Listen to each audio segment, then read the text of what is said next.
नमस्कार, आप देख रहे हैं हमारा खास कार्यक्रम प्रार्थना हो स्वीकार। आपके साथ मैं हूं रेखा कड़ाकोटी। प्रभु श्री राम 14 साल का वनवास काटकर अयोध्या लौटे तो पूरी अयोध्या के साथ साथ दुनिया ने दिवाली मनाई। जिस दिवाली पर दुनिया ने अमावस की रात में दीपक रोशन किए, उसी दिवाली से 15 दिन बाद पूर्णिमा पर पंचांग में एक और दिवाली मनाने का विधान है, जिसे देवों की दिवाली, देव दीपावली कहते हैं। जी हाँ, मान्यता है कि इस दिन देव स्वर्ग से अवतरण कर धरती पर आते हैं और इसीलिए इस दिन पवित्र नदियों में दीपदान का सबसे ज्यादा पौराणिक महत्व बताया गया है।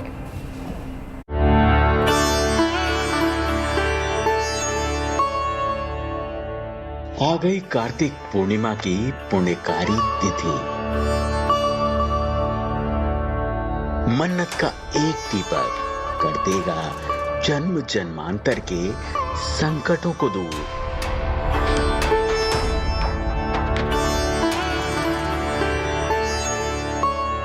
देव दीपावली के त्योहार पर देव आएंगे आपके द्वार।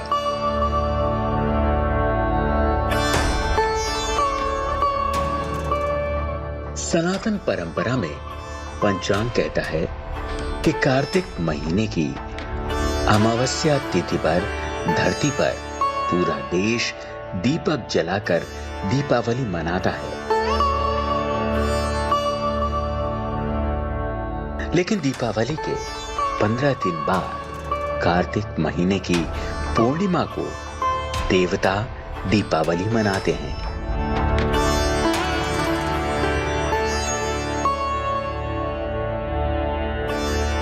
वैसे तो कार्तिक महीने में पूरे महीने ही दीपदान की परंपरा पुण्यकारी बताई गई है, लेकिन दीपावली और देव दीपावली पर जलाया गया कामना का एक दीपक सुख समृद्धि के साथ साथ मोक्ष दिलाने वाला माना गया है।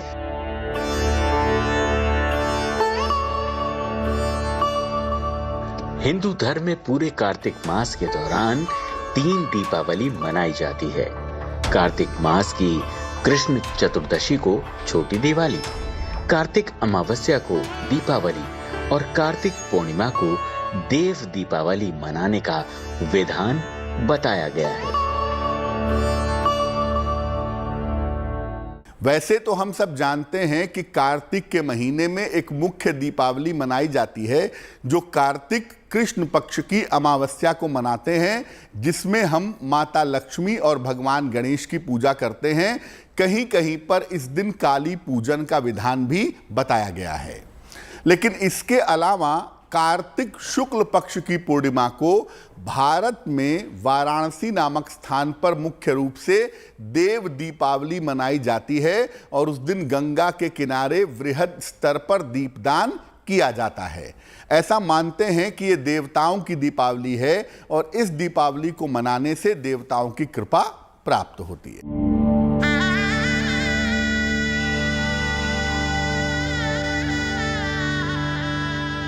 खास बात यह है कि देव दीपावली को देवतागण मनाते हैं, इसीलिए इसे देव दीपावली कहते हैं।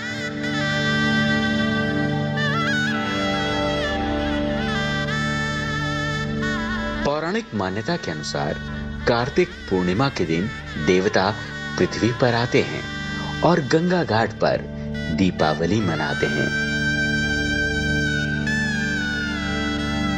कहा जाता है कि देव दीपावली के दिन की गई पूजा पाठ से भगवान प्रसन्न होते हैं और अपना आशीर्वाद देते हैं।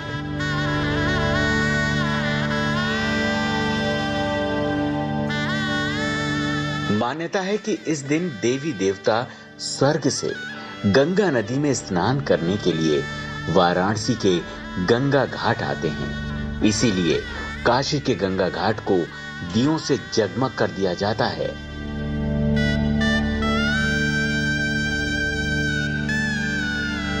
इतना ही नहीं, इस त्योहार पर दीपदान का विशेष महत्व है, इसीलिए लोग घरों में और घर के बाहर दीप जलाते हैं।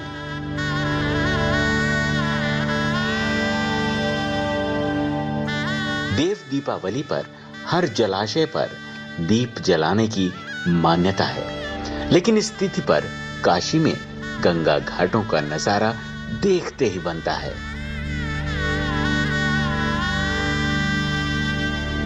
कहते हैं कि काशी में कार्तिक पूर्णिमा के दिन गंगा स्नान और दीपदान करने से मां गंगा भक्ति का वरदान देकर मन को निर्मल कर देती हैं। तो भगवान शिव काल से अभय देते हैं और इंसान मोक्ष का भागी बन जाता है।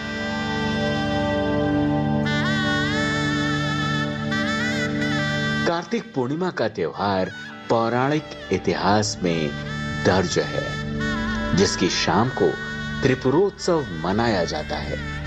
देव दीपावली का त्योहार ही वो तिथि है जिसकी वजह से भगवान शिव को त्रिपुरारी नाम मिला।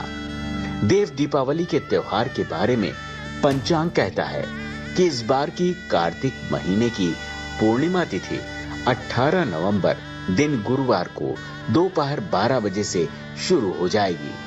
19 नवंबर दिन शुक्रवार को दोपहर 2:26 तक पूर्णिमा तिथि रहेगी। 18 नवंबर को शाम 5:09 से शाम 7:47 तक प्रदोष काल का मुहूर्त होगा, जिसमें दीपदान किया जा सकेगा।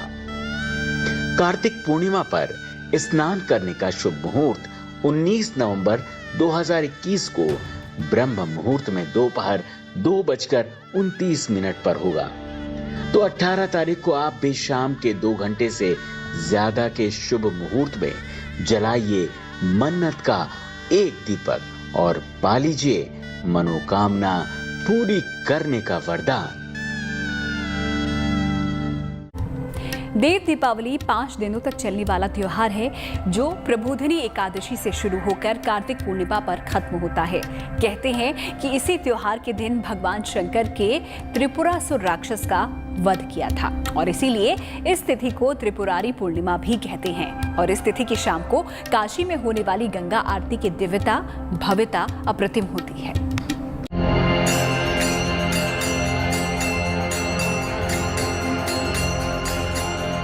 देव दीपावली के त्योहार पर भगवान शंकर की नगरी काशी के घाट दीपों से ऐसे सजते हैं जैसे रात में दिन हो जाता है।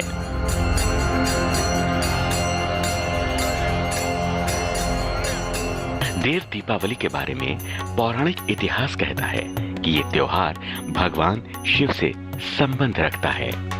कार्तिक पूर्णिमा पर मनाए जाने वाले इस त्योहार को त्रिपुरारी पूर्णिमा भी कहते हैं और इसी नाम में छिपा है इस त्योहार का पौराणिक इतिहास। पौराणिक कथा के अनुसार एक बार त्रिपुरासुर राक्षस ने अपने आतंक से पूरी धरती और स्वर्ग लोक में सभी को त्रस्त कर दिया। देवता और ऋषि मुनि भी उसके आतंक से त्रस्त थे। एक दिन परेशान होकर सभी देवगण भगवान शिव से सहायता मांगने गए।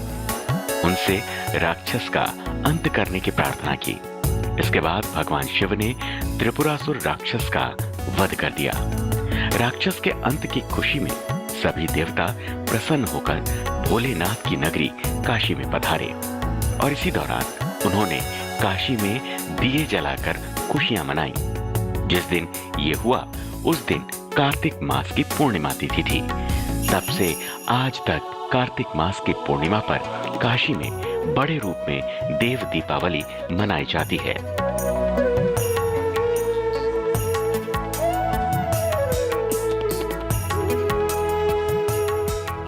त्रिपुरासुर का वध करने के बाद भगवान शंकर को त्रिपुरारी नाम मिला था।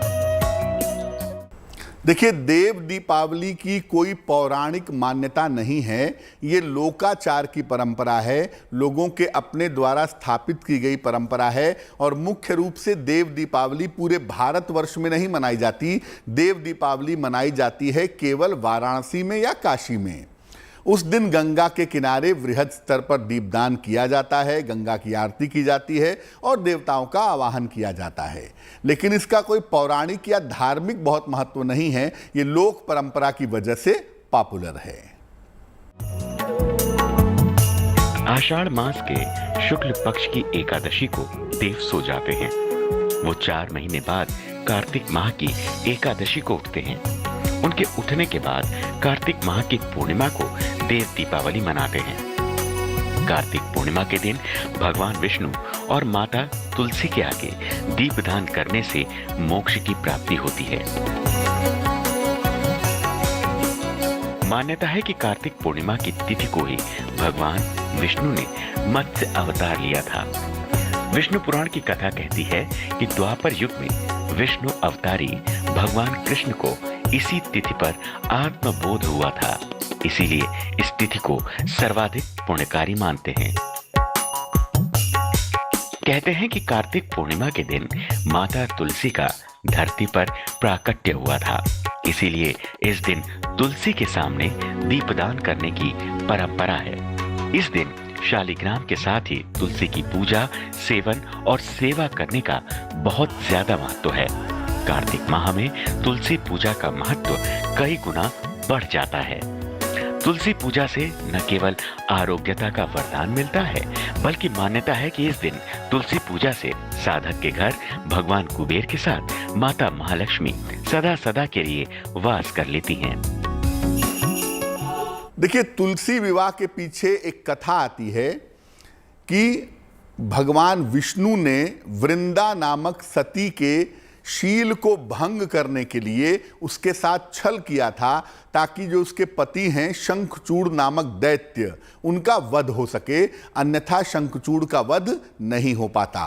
और जब वृंदा को यह बात पता चली तो वृंदा ने भगवान विष्णु को शिला हो जाने का, पत्थर हो जाने का शाप दिया। भगवान विष्णु इसीलिए शालिग्राम के रूप में, पत्थर के रूप में पूजे जाते हैं। और चूंकि वृंदा के साथ उनका विवाह जैसा संबंध हो गया था, या आप कह सकते हैं कि इनडायरेक्टली विवाह ही हो गया था, इसीलिए तुलसी बाद में वृंदा तुलसी में रूपांतरित हो गई और वो तुलसी भगवान विष्णु के साथ जोड़ी जाती है। ऐसा मानते हैं कि तुलसी विवाह जो कोई भी करवाता है उसके जीवन में विवाह से जुड़ी हुई हर समस्या दूर हो जाती है, और तुलसी विवाह भगवान विष्णु के शालिग्राम स्वरूप के साथ होता है।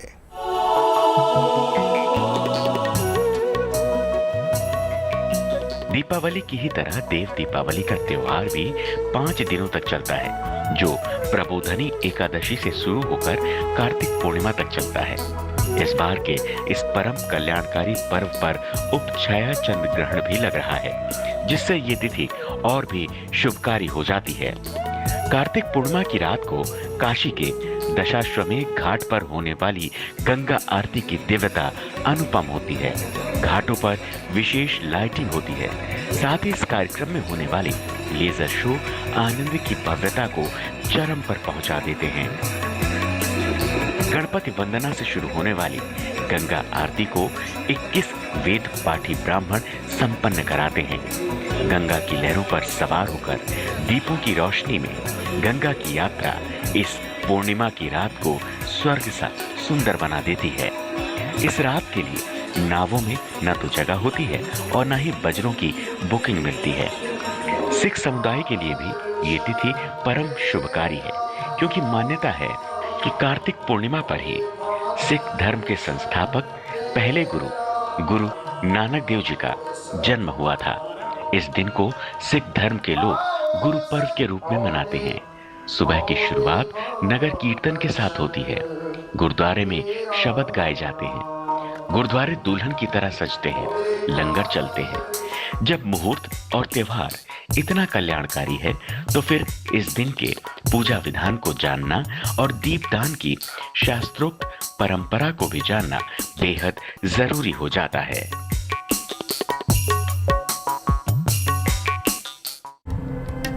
कार्तिक पूर्णिमा के दिन विधि विधान के साथ की गई पूजा लाख गुनी पुण्यदायी होती है, और इस शुभकारी तिथि पर छोटे छोटे किए गए उपाय जीवन से न केवल संकटों का निवारण करते हैं, बल्कि जीवन की दशा और दिशा दोनों ही सुधार देते हैं।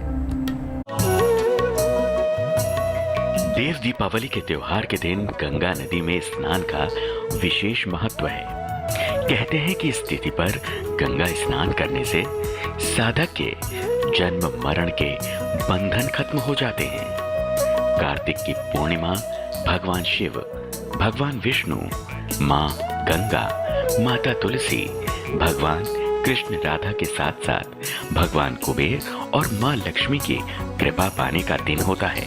इसीलिए इस दिन सुबह ब्रह्म मुहूर्त में स्नान करें, भगवान गणपति, महादेव, नारायण का ध्यान करें, देवों को रोली, चंदन, हल्दी, पुष्प, अक्षत, नैवेद्य, धूप दीप अर्पित करें, शिव मंत्र और विष्णु मंत्रों का जाप करें, शिव चालीसा पढ़ें, गीता का पाठ करें, विष्णु सहस्त्र नाम का पाठ करें। शाम के समय किसी नदी में दीप को प्रवाहित करें। एक दीपक किसी मंदिर में जलाकर रखें।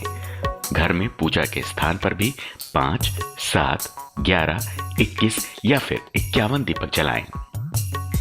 देखिए, देव दीपावली का जो दिन है, कार्तिक शुक्ल पक्ष की पूर्णिमा, वो कार्तिक महीने का अंतिम दिन है।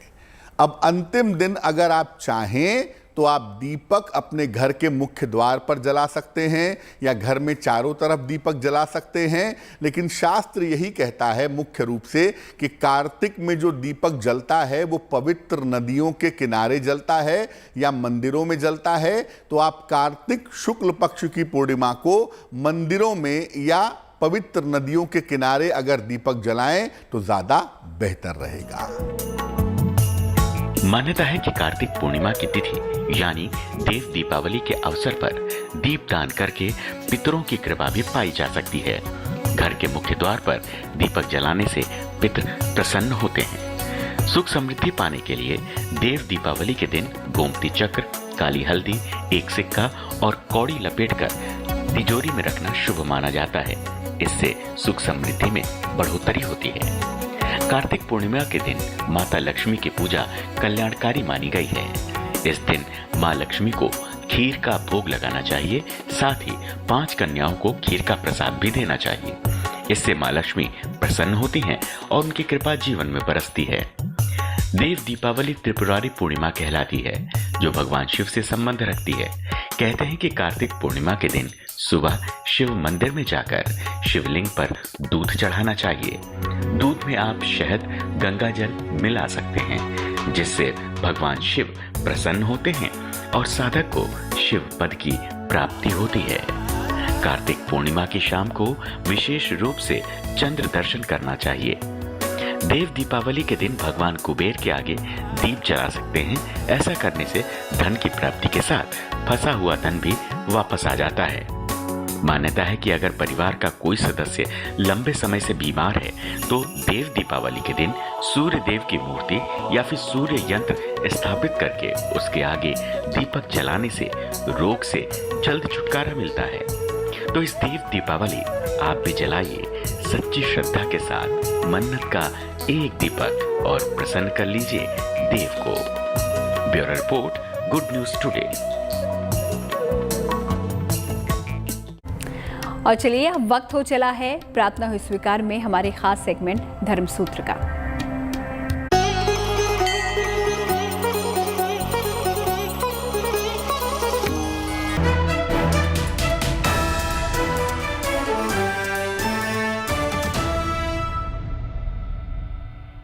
रेलवे ने मुसाफिरों को सहूलियत की नई सौगात दी है। लंबी दूरी के सफर में अब सामान्य कोच भी एसी की सुविधा से लैस होंगे।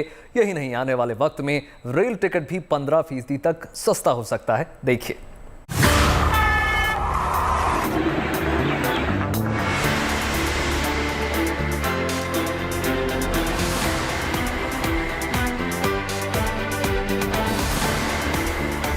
पटरियों पर दौड़ती ट्रेन अब सहूलियत भरे सफर की नई सौगात लेकर आ रही है।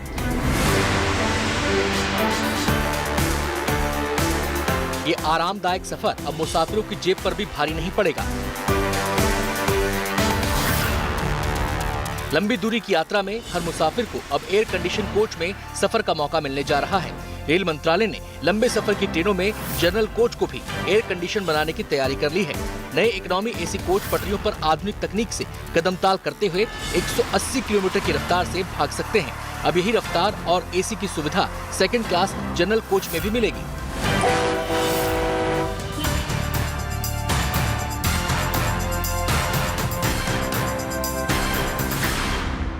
नए कोच में 100 से ज्यादा मुसाफिरों के बैठने की जगह है।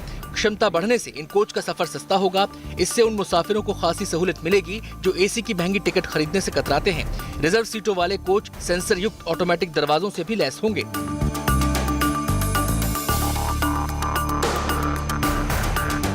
हाल ही में रेलवे ने इकोनॉमी क्लास में 3 टियर एसी की सुविधा वाली यात्रा शुरू की थी। अब इस सुविधा का दायरा जनरल क्लास तक बढ़ाया जा रहा है, यानी अब जनरल क्लास में भी टिकट रिजर्व कराकर एसी का सफर किया जा सकेगा। एक अच्छी खबर ये भी है कि आने वाले दिनों में रेलवे का सफर मुसाफिरों की जेब पर भारी नहीं पड़ेगा। रेलवे अब स्पेशल ट्रेन की योजना को छोड़कर अपनी सेवाओं को प्री कोविड स्तर पर लाने के लिए तैयार है। कोरोना के कहर के बाद रेलवे ने अपनी सामान्य सेवाओं को बंद कर दिया था। मुसाफिरों की सुविधा के लिए कुछ दिनों बाद स्पेशल और हॉलिडे स्पेशल्स के नाम से ट्रेनों का संचालन शुरू किया गया था, लेकिन इन ट्रेनों के टिकट सामान्य ट्रेनों के मुकाबले ज्यादा महंगे थे। अब रेलवे ने अपने पूरे नेटवर्क को लेटर भेजकर कहा है कि अब सभी ट्रेन प्री कोविड किराए के हिसाब से चलेंगी। रेल सेवा सामान्य होने के बाद अनुमान है कि रेल किराए में करीब 15% तक की कटौती होगी।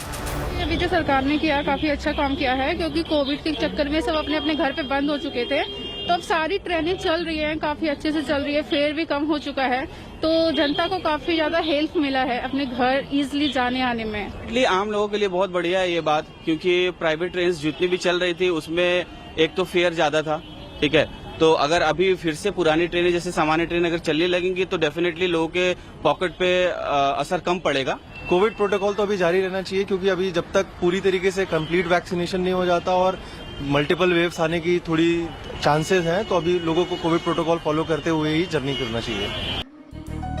कोरोना महामारी के दौरान रेलवे पर भी गहरी चोट लगी थी, लेकिन अब कोरोना की रफ्तार थमने के साथ ही रेल मुसाफिरों की तादाद में इजाफा हो रहा है। इस साल अप्रैल से सितंबर के दौरान 118 करोड़ यात्रियों ने ट्रेन में सफर किया है, जबकि अप्रैल सितंबर 2020 के दौरान केवल 7 करोड़ लोगों ने ही ट्रेन में सफर किया था।